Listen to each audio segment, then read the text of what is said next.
Assalamualaikum warahmatullahi wabarakatuh. Selamat pagi anak-anak ibu semuanya. Bagaimana kabarnya hari ini? Mudah-mudahan kita semua dalam lindungan Allah Subhanahu wa taala diberikan kesehatan dan keselamatan agar bisa mengikuti pembelajaran daring pada hari ini. Baiklah, kita akan melanjutkan materi kita yaitu membahas tentang pidato persuasif.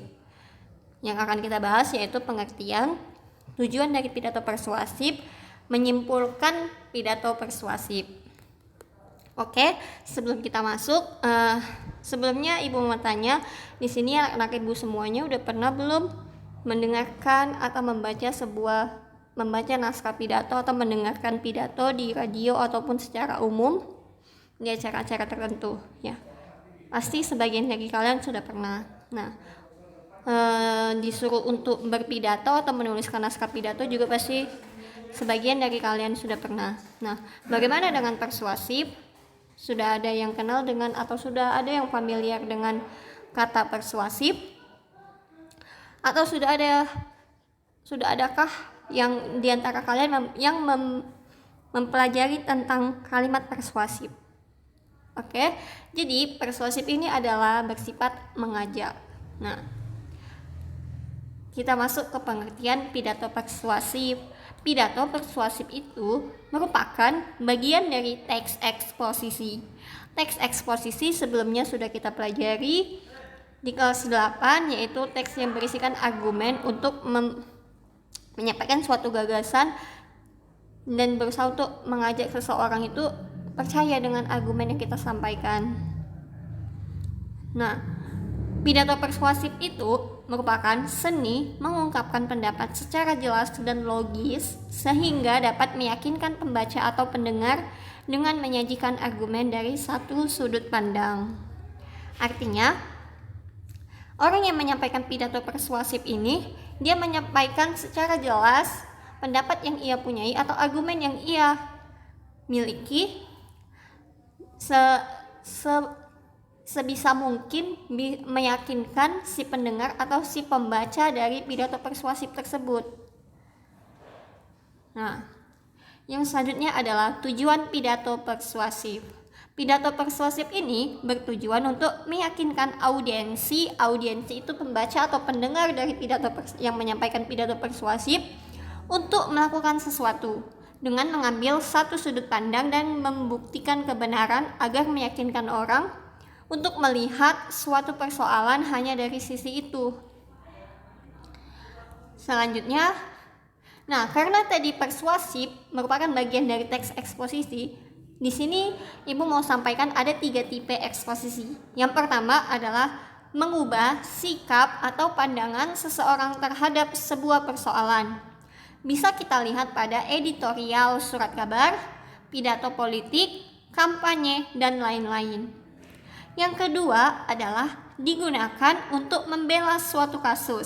Misalnya, yang kita angkat adalah sebuah berita tentang rusaknya terumbu karang misalnya ada di suatu daerah pesisir atau daerah pantai, ada terumbu karangnya yang rusak dan menyebabkan terancamnya habitat atau populasi hewan laut. Nah, kita mengambil temanya yaitu tentang selamatkan terumbu karang sekarang. Yang ketiga adalah dimanfaatkan untuk mempromosikan barang, jasa, dan aktivitas. Bisa dilihat pada poster, iklan, dan slogan karena eksposisi sifatnya mengajak. Nah, kalau teks iklan itu kan juga tujuannya untuk mengajak orang membeli atau mau membeli barang atau jasa yang ditawarkan. Nah, teks eksposisi juga berguna pada pada penyampaian iklan tersebut. Nah, yang selanjutnya adalah cara persuasi atau cara mengajak.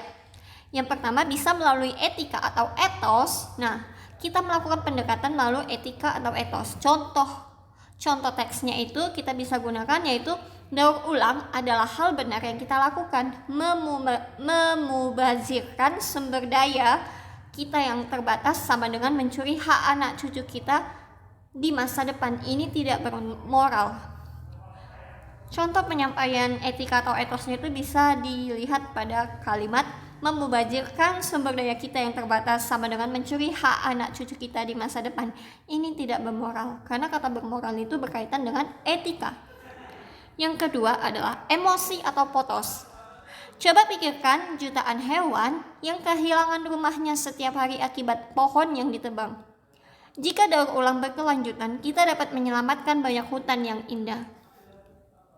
Nah, pada penggalan teks berikut, si penulis pidato persuasif ini melakukan pendekatan melalui emosi. Dia seolah-olah